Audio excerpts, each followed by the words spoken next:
Let's talk about the layback in the finished position. This is something I did not think I had to work on, but then I watched the video of myself doing my 1K time trial a couple weeks ago, and let's just say it looks like I was pretty close to the ground.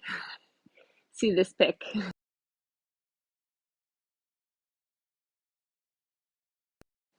So you can see from the picture my 1K row where I was, and then where I was this morning rowing the proper layback. So let's talk about it. And I want to show you how you can fix this, which is what I've been doing since that 1K row to try to make it better.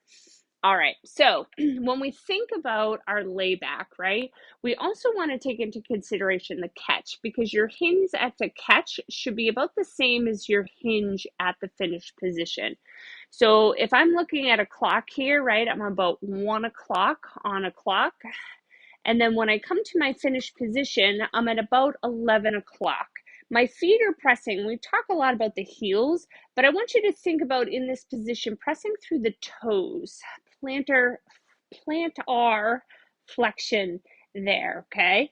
So how can we fix this if you find yourself way back here and probably pulling on the straps to hold you there? We do some out of strap rowing. Now, if you've never done this before, you can do what I have here, and you can just have them really loose, just if you're afraid you're going to fall back. I mean, knock on wood.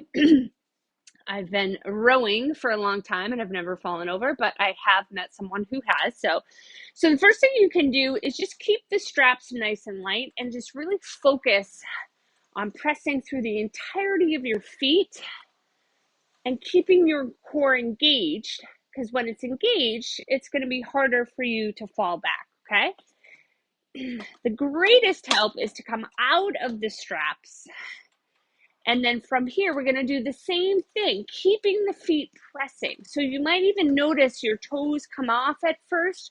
Try to keep them pressing down into the foot plates. I like to do this when I'm warming up before my workouts to really kind of set myself up. The other great thing you can do if you're finding this is an issue with your rowing is you can do some core work before you hop on, really engage to help you lean back. Because if we're leaning too far back and pulling up on the straps, it's also going to affect your hip flexors, okay? All right, so give that feet out drill a try and let me know how it goes.